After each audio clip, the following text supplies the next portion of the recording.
Where are you on everything that's developing hour by hour? Are you satisfied with the communication and the message coming from the White House in terms of what has happened thus far and the plan moving forward?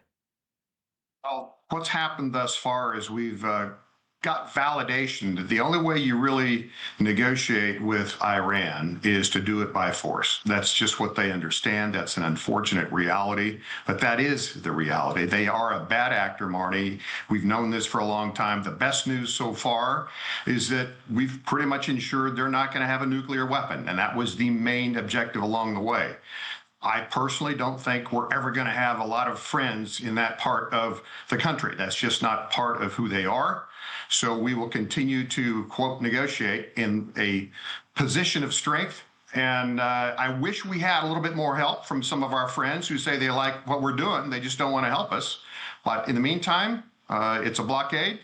Those are things that will trickle down into the Iranian economy, and that will be the way we negotiate. What do you make of the negotiating tactic that if Iran is willing to give up its nuclear pursuit, that they will be treated as other nations are economically? Is that something that you support and your colleagues in Congress? It is something that I support. I think most of us here in Congress will support that as well. The question is, will the Iranians support that? Historically, they say one thing, they do another. So if we have some kind of an agreement like that, there's got to be a strong verification mechanism in order to make sure that they're toeing the line.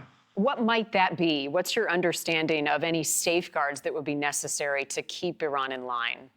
There's got to be, at minimum, a neutral third party on site at nuclear facilities, just being there to validate that the enrichment is not being taken to weapons grade, that there's not use that goes into weapons type of systems.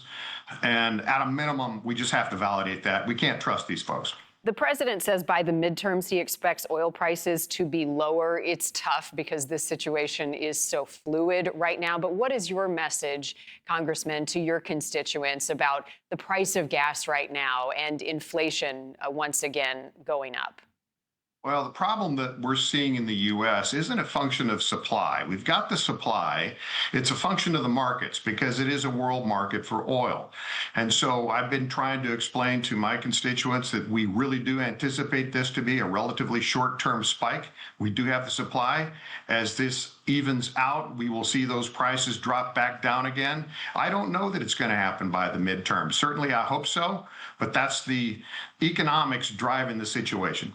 Some of the work of Congress this week will be dealing with the scandals. We've got Representative Swalwell, who has decided to resign. Also, Republican Gonzalez has decided to resign. The Speaker of the House just moments ago said he's grateful they both chose to step aside, but that Congress will aggressively look at these issues and how to bring respect back to the body. What are your thoughts on this, and how does Congress do that and regain the public's trust with growing scandals? Marty, we have enough of our own trouble without contributing to it in that fashion. I can tell you that none of us likes to see this type of exposure. None of us should be involved with that type of exposure, but there is a system. There's a House ethics, there's a Senate ethics. It is very active, and the mechanisms are there to police internally. Does that mean that we're perfect? Absolutely not. Does that mean things come out that are surprises? Absolutely. Does it hurt the reputation? Yes, it does. And every time that happens, it's that much more difficult to get back that positive reputation with the American people. But you know what? We earn that. Now we just have to live with it, but at the same time, police ourselves, and there are systems in place to do that. All right, Republican Congressman Russ Fulcher, thank you, sir, for your time this morning. Thank you.